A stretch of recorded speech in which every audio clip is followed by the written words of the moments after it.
Good evening or good morning, depending on what time you're watching this. I want to start off by saying that the last 2 days, I have been back and forth at the hospital with my parents. My mother had surgery on her neck, her back, her spinal area. They replaced 2 vertebrae, and so she was there. The surgery was one day, and then we brought her home. We were there with her, brought her home today. And so I know I usually get the devotion on Tuesday out early, first thing on Tuesday morning, and I had intended on being there with them for her, during the surgery and everything, and being there with my dad so he wasn't by himself. But I did not intend being there as long as I was both days.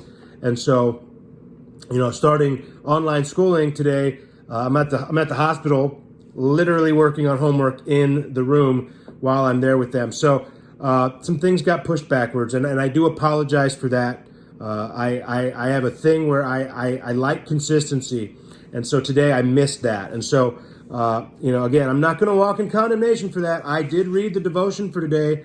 It was called A Holy Mission, and the quote was, "The crowning wonder of God's scheme is that he entrusted it to men," and that's by Henry Drummond.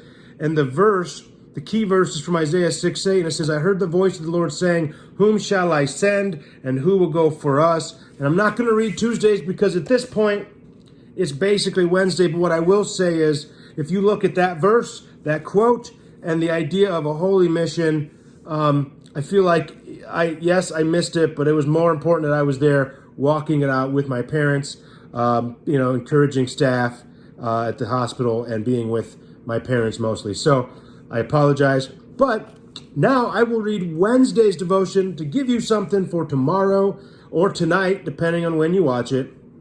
And so this is actually for May 10th, and it's from Isaiah 6, and it's called A Global Message.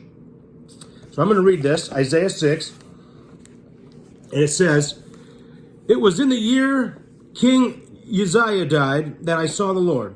He was sitting on a lofty throne, and the train of his robe filled the temple. Attending him were mighty seraphim, each having 6 wings.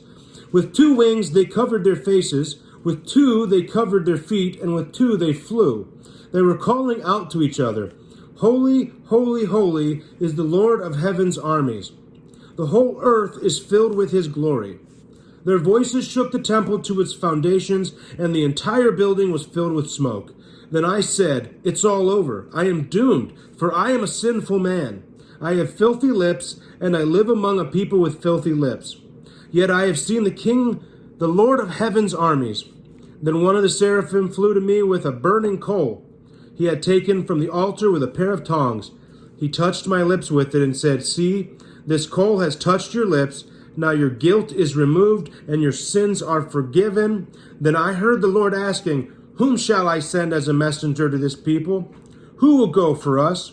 I said, 'Here I am, send me.' And he said, 'Yes, go and say to this people, listen carefully, but do not understand.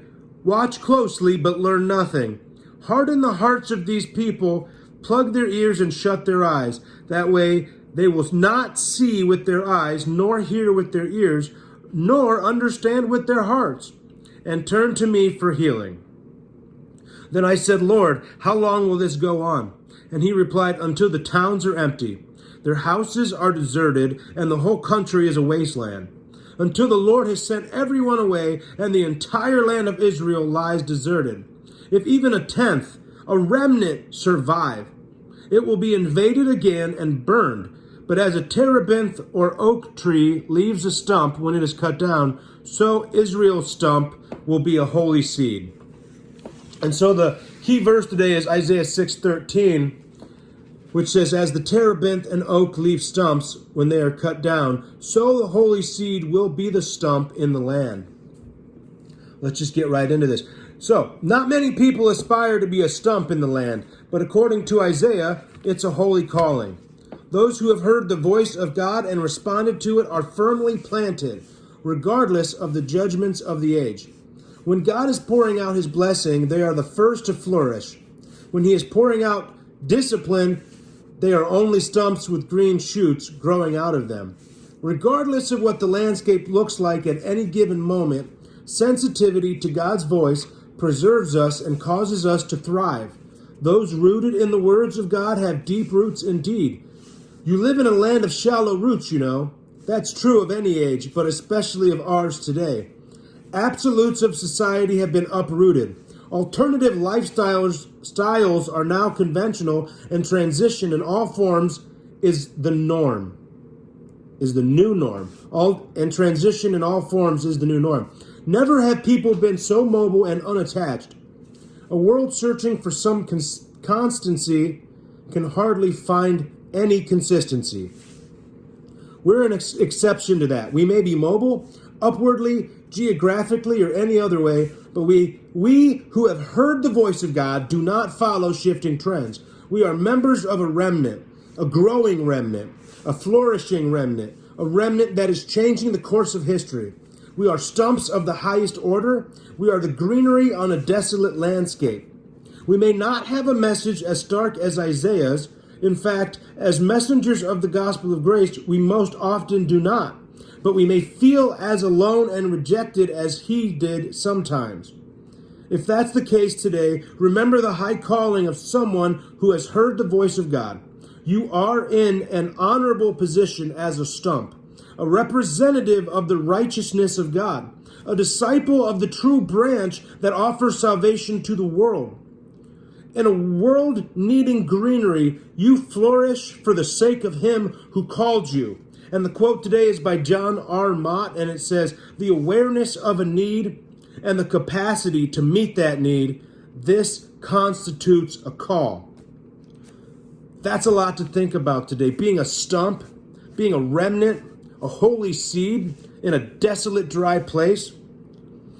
The awareness of a need, knowing there's a need, and the capacity to meet that need, this constitutes a call.